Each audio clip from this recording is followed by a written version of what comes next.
En esta clase veremos las bases del tratamiento no farmacológico de la diabetes mellitus. ¿Cuáles son los objetivos del tratamiento de la diabetes? Sin lugar a dudas, los objetivos más importantes son el alivio de los síntomas, alcanzar un control metabólico y la prevención de las complicaciones tanto en el corto como en el largo plazo en la medida de lo posible. ¿Cuáles son los objetivos glucémicos? Los objetivos glucémicos implican alcanzar valores promedios de glucemia preprandial entre 80 y 120 miligramos por decilitro, glucemia postprandial menor de 160 miligramos por decilitro, antes de acostarse valores entre 100 a 140 miligramos por decilitro y la hemoglobina glicosilada debe estar por debajo del 7%.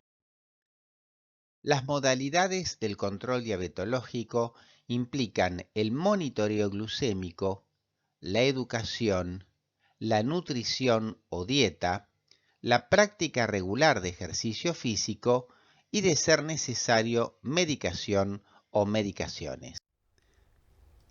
Cuando se indica el automonitoreo glucémico, se debe asegurar que los pacientes hayan recibido instrucciones y, como parte del seguimiento, evaluar la técnica y los resultados del automonitoreo glucémico, así como también su capacidad de usar los resultados para ajustar el tratamiento correspondiente. El automonitoreo glucémico debe llevarse a cabo 3 o más veces al día en los pacientes como ser los diabéticos de tipo 1, que reciben múltiples inyecciones diarias de insulina, o bien en pacientes con tratamiento con la bomba de insulina. El mismo se debe realizar al menos antes de las comidas y refrigerios, en ocasiones después de la ingesta, al acostarse, antes, durante y después de hacer ejercicio, cuando se sospecha la hipoglucemia, después de tratar la hipoglucemia hasta que estén normoglucémicos y antes de tareas críticas como manejar, por ejemplo. En los pacientes con diabetes de tipo 2, sí, la hemoglobina glicosilada está dentro del objetivo terapéutico, se debe realizar el automonitoreo 2 veces por semana con el objetivo de detectar hiperglucemias postprandiales. Si por el contrario estuvieran fuera del objetivo, deben realizarse el control de la glucemia en forma escalonada día por día. Un nuevo sistema flash para monitorizar la glucosa ha sido implementado. Este sistema se basa en una nueva tecnología de sensores que, a través de un escaneo rápido con un lector, permiten medir la glucosa presente en el fluido intersticial en forma continua las 24 horas del día. En el dispositivo lector puede apreciarse el valor de la glucemia, la tendencia de la misma a lo largo de las horas del día y también fundamentalmente la tendencia a subir que en este momento experimenta la glucosa intersticial del paciente. Si bien realiza el monitoreo continuo de la glucosa intersticial, es capaz de almacenar una lectura de glucosas cada 15 minutos durante un periodo de 8 horas.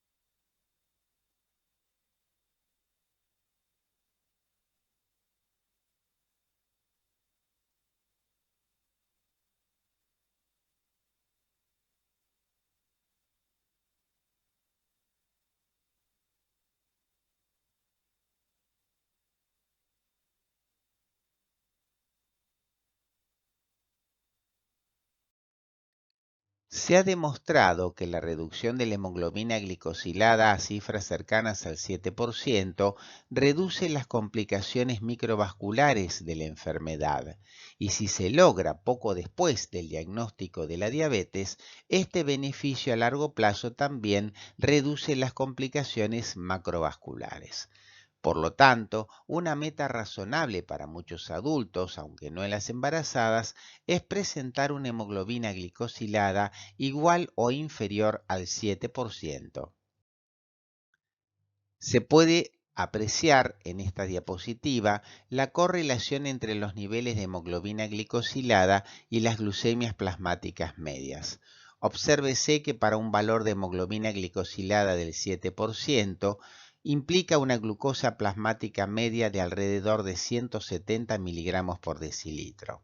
A partir de hemoglobinas glicosiladas del 8% hacia arriba, las glucemias plasmáticas ascienden proporcionalmente de 200,5 miligramos por decilitro para 8 a 345 cuando el paciente tiene 12% de hemoglobina glicosilada. Se aconseja realizar la determinación de hemoglobina glicosilada por lo menos 2 veces al año en los pacientes que estén cumpliendo el objetivo terapéutico. La prueba de la hemoglobina glicosilada también se puede solicitar cada 3 meses en aquellos pacientes cuya terapéutica haya cambiado o que no estén cumpliendo los mencionados objetivos glucémicos.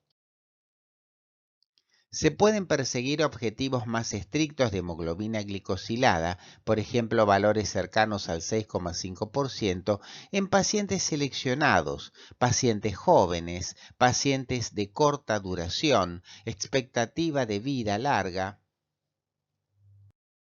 Así también para los pacientes con antecedentes de hipoglucemia grave, esperanza de vida limitada, enfermedad microvascular avanzada o complicaciones macrovasculares, condiciones comórbidas extensas, personas con diabetes de larga duración, el objetivo de la hemoglobina glicosilada puede ser menos estricto y tomar valores del 8%.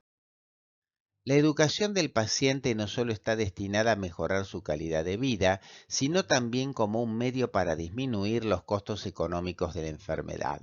En el caso del paciente con diabetes de tipo 1, debe estar centrada en la práctica del autocuidado, favorecer el automonitoreo, permitir el desarrollo de un programa flexible de insulina con el conteo de los glúcidos. Existen evidencias que las intervenciones educativas en la diabetes de tipo 1 durante la niñez y la adolescencia generan un fuerte impacto en aspectos psicosociales, aunque presentan un menor efecto sobre el control metabólico. La educación debe estar siempre orientada a la demanda individual y al nivel educativo preexistente del paciente.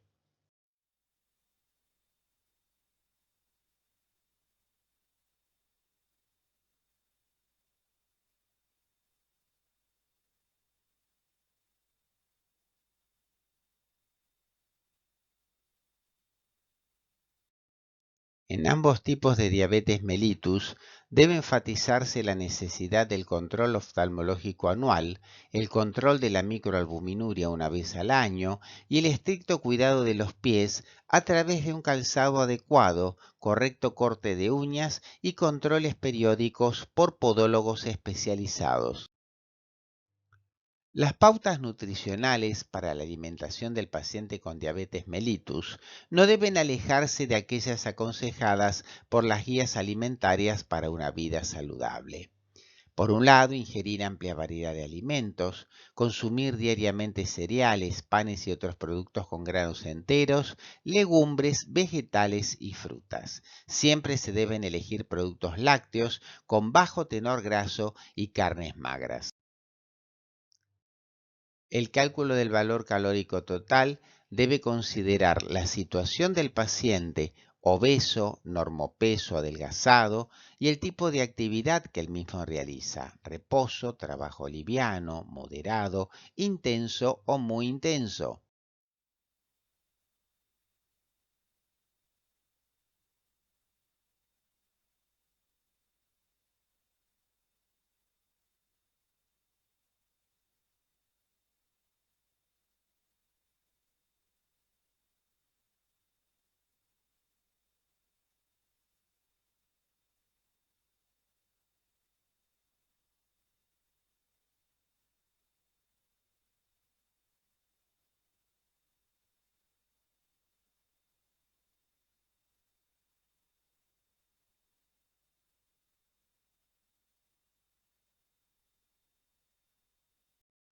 Es importante el aporte de legumbres, granos enteros, vegetales y frutas frescas, cocidas o poco cocidos sin procesar, como elementos de elección.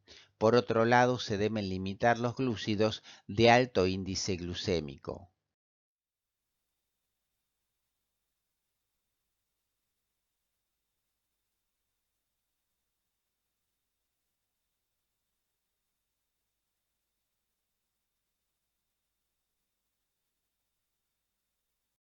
Si se comparan los índices glucémicos de distintos alimentos, se le asigna a la glucosa un valor de referencia de 100, a la sacarosa 65, a la lactosa 46 y a la fructosa 30. El índice glucémico depende no solamente de la calidad de alimento incorporado, sino también de la naturaleza de los glúcidos que lo constituyen, la presencia o acompañamiento de otros nutrientes, la textura de los alimentos y el procedimiento de elaboración del mismo. Los lípidos representan el 30% del valor calórico total. Debido a que la diabetes mellitus es una enfermedad proaterogénica, se recomienda una ingesta de colesterol no superior a los 200 miligramos por día. Por otra parte, los ácidos grasos saturados, por su alto riesgo aterogénico, no deben superar el 7% de las calorías totales, con un porcentaje de ácidos grasos de trans no mayor al 1%. Los ácidos grasos insaturados omega 6 deben ser incorporados en una proporción entre el 8 al 10%, con la recomendación de 2 a 3 veces por semana de pescados grasos y 2 gramos diarios de omega 3 vegetal, ya sea a través de aceites de soja o semillas de lino.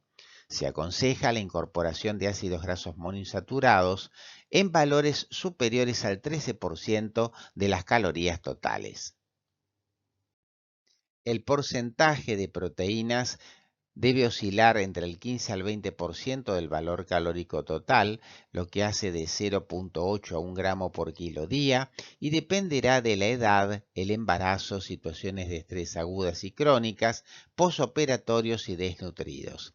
El 50% de las proteínas debe ser de origen animal, es decir, de alto valor biológico, y en el caso de nefropatía renal incipiente, se recomienda administrar de 0,8 a 1 gramo por kilo día y en la insuficiencia renal manifiesta no más de 0,8 gramos por día.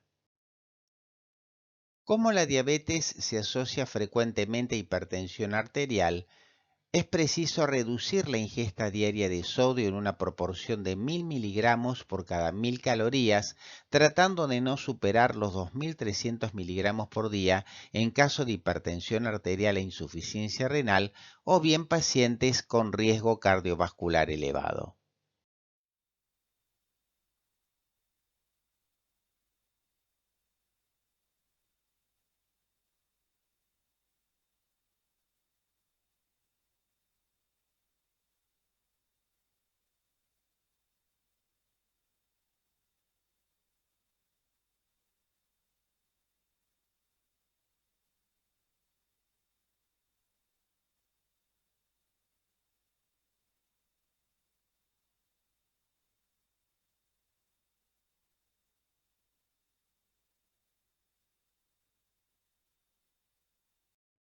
Se aconseja la incorporación de aproximadamente 30 gramos de fibra.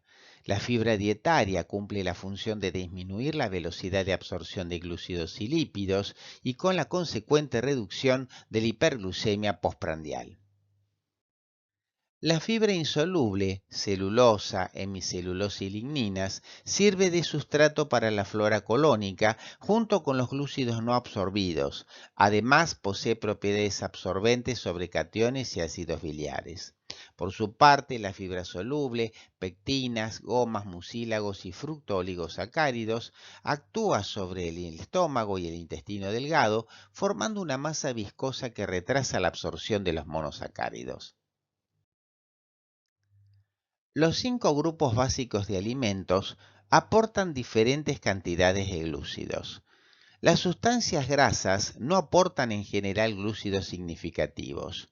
Los lácteos aportan 10 gramos por porción. Las proteínas, carnes, quesos compactos y huevo no aportan glúcidos significativos.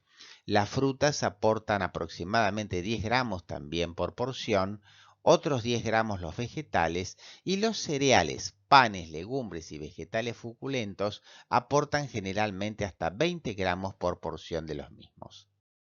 Se recomienda comer cada 3 a 4 horas y evitar que se llegue con más hambre a la siguiente comida. Lo ideal es desayuno, almuerzo, merienda, cena y una o dos colaciones.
Aquí se pueden apreciar las equivalencias.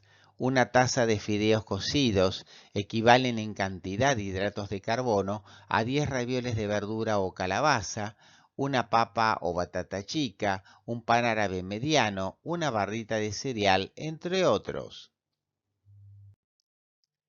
¿Qué es el conteo de glúcidos? Los pacientes insulinizados habitualmente corrigen su glucemia con distintas unidades de insulina ultrarrápida en función de los valores de glucosa en sangre que el paciente tiene en ese momento. Puede también adicionar a dichas unidades una determinada cantidad de unidades de insulina en función de la ingesta de alimentos que vaya a realizar el paciente. Así, en función de la glucemia preprandial, se adiciona una unidad de insulina rápida por cada 15 gramos de glúcidos que se vayan a ingerir. Ejemplo, si se va a comer un plato de ravioles con salsa de tomate y una naranja de postre, 20 ravioles equivalen a 2 porciones de cereales, aproximadamente 40 gramos de glúcidos. La salsa de tomate representa aproximadamente 5 gramos de glúcidos y la naranja aproximadamente 10 gramos. Si se suma la cantidad, vamos a tener un total de 55 gramos, lo que representan aproximadamente 4 unidades adicionales de insulina ultrarrápida a las que ya el paciente va a adicionar por su glucemia del momento.